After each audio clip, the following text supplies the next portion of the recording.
Welcome to another deep dive. And let me tell you, today we're wading into some pretty deep waters. Oh, yeah. We're diving headfirst into a piece of writing that's famous for being, well, a bit of a challenge. But trust me, it's worth it. We're talking about Gayatri Chakravorty Spivak's essay, Can the Subaltern Speak? Ever heard of it? If you've dipped your toes into post-colonial studies, you definitely have. This essay is like the cornerstone. It's one of those works that really shifts your perspective once you grapple with it, Like how you think about power, about who gets to have their say, about how we even understand history. And that's exactly what we're here to do today. Unpack the big ideas, especially that question in the title, why does it still matter all these years later? Right, because this stuff isn't just academic jargon. It has some real-world weight. Absolutely. We're going to cut through the complexity and give you the good stuff, the thought-provoking nuggets that'll stay with you. Sounds good to me. Let's jump in. Now, Spivak starts off tackling something that seems pretty normal, right? The way Western intellectuals, Western academics, they study non-Western cultures. Yeah, totally. Like, it makes sense to want to learn about different parts of the world, different societies, but Spivak points out this huge problem. Often, these studies end up completely missing the mark. They don't include, or sometimes even ignore, the voices and perspectives of the very people being studied. It's almost like, how do you really understand a place if you're not listening to the people who live there? And that's the thing. Even when the intention is good, even if you genuinely want to learn, you can accidentally end up silencing the very voices you want to hear. And here's the really interesting part. Spivak takes this critique even further. She looks at thinkers like Michel Foucault, Gilles Deleuze. Big names, revolutionary thinkers. Exactly. They were all about challenging power structures. But even their frameworks, developed in a Western context, they could end up, without meaning to, obscuring the experiences of those outside that context. Because theories about power, about how knowledge is created, they might not apply equally everywhere. You risk missing those unique realities. Yeah, and that's how even these giants of critical thought, they could still have these blind spots when it came to people who didn't fit their Western-centric view. Okay, so that brings us to a super important term in Spivak's work. The subaltern. The subaltern. It's a word you hear a lot, but what does it actually mean? So imagine those groups in society who are constantly on the outside looking in. They lack any real power, social, political, you name it. It's not just about being poor, though that's often part of it. It's about being excluded from the ways a society represents itself. Exactly. Think about peasants under feudalism, people living under colonial rule, minorities who never get a real say in how things are run. They're the subaltern. So it's about being pushed to the margins, your voice not carrying any real weight. And this leads us to the heart of Spivak's essay, that big, burning question. Can the subaltern speak? Can they? It sounds simple, but oh boy, it opens up a whole universe of complexity. For sure. And to even begin to answer that, Spivak digs deep into the historical context, and particularly the impact of colonialism. Colonialism wasn't just about, grabbing land and resources. It was about imposing a whole way of seeing the world. Western ways of thinking, often at the expense of local knowledge, local perspectives. So it shaped who got to have a voice and who got silenced. Exactly. It really tipped the scales. This is where things get really fascinating, but also kind of troubling.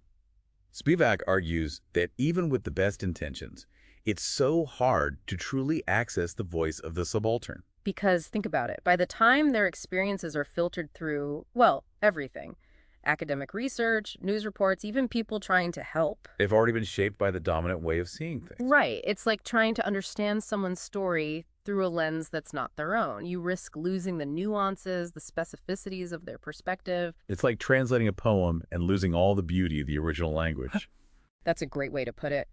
And to really drive this point home, Spivak looks at a really tough example. The practice of sati in colonial India. Widow burning. Exactly. She analyzes how this whole debate played out. The British, they often justified intervening by saying they were saving these poor, helpless women. From a barbaric patriarchal tradition. Right. But then you had nationalist groups in India who were defending sati, saying it was part of tradition, part of honor. So you had these two powerful groups, each with their own agenda, arguing about what should be done. But there's something missing, right? Huge something. The voices of the women themselves. Where were they in this whole debate? Were they all simply victims, like the British said? Or were their experiences more complicated, more varied than the nationalist narrative allowed? And Spivak's point is that both sides, even though they seemed opposed, they both ended up silencing the women. They were so focused on the bigger political fight, the ideological battle, that the individual woman's voice, her reasons, her choices, they got lost. So even in trying to represent these women, whether as victims to be saved or as upholding tradition, both sides erased their individual realities. Powerful stuff. And this leads to another really crucial distinction Spivak makes about types of representation. Okay, tell me more. She talks about representation as advocacy, which is speaking for someone, often with the aim of helping them, right?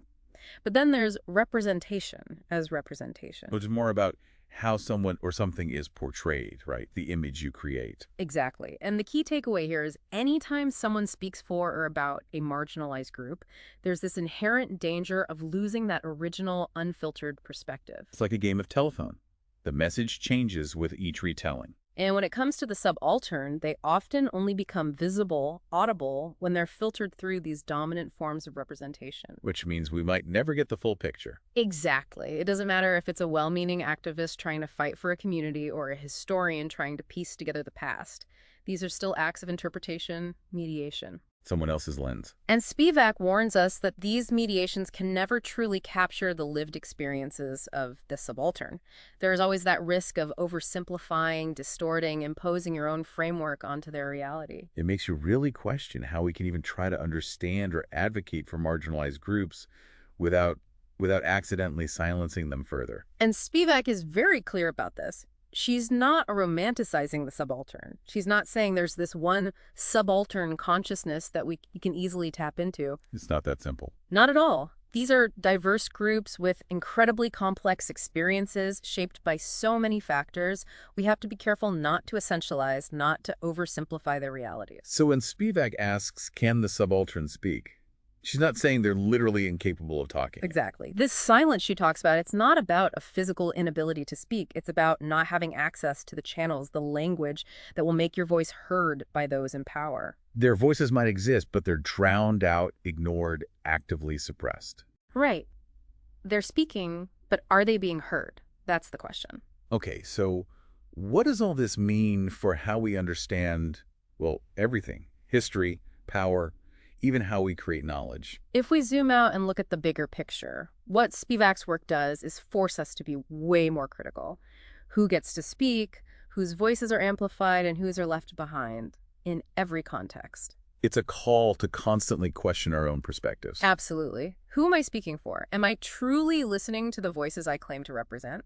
Are there echoes of this in how certain groups are portrayed in the media today? These are the kinds of questions Spivak makes us ask. She doesn't give us easy answers. She's not offering a simple toolkit. It's more about a deep, uncomfortable analysis of power, representation, the lasting effects of colonialism. It's about recognizing the complexity, the ethical dilemmas that come with engaging with marginalized perspectives. There's no quick fix. It's ongoing work. So, as we wrap up this deep dive into Can the Subaltern Speak? Fref, what are the big takeaways? Spivak's critique of those Western intellectual frameworks, even when they're well-intentioned, the idea of the subaltern, those existing outside the halls of power, the thorny, often problematic nature of representation, and the long shadow of colonialism on all of this. That's a great summary. It's a dense essay, no doubt. It takes work, but the rewards are huge. It's valuable for anyone who wants to understand these dynamics of power, of knowledge, of speaking for and about others. And with that in mind, here's a final thought for you to chew on. In your own life, in your own areas of interest, how can you be more aware of those voices that are often marginalized? What are the subtle ways those dominant frameworks might be shaping your understanding of different groups? Really think about the power dynamics involved when you speak for or about someone else. And ask yourself how Spivak's insights might lead us all toward a more ethical, more nuanced way of engaging with the beautiful diversity of perspectives out there. Thanks for joining us for this deep dive.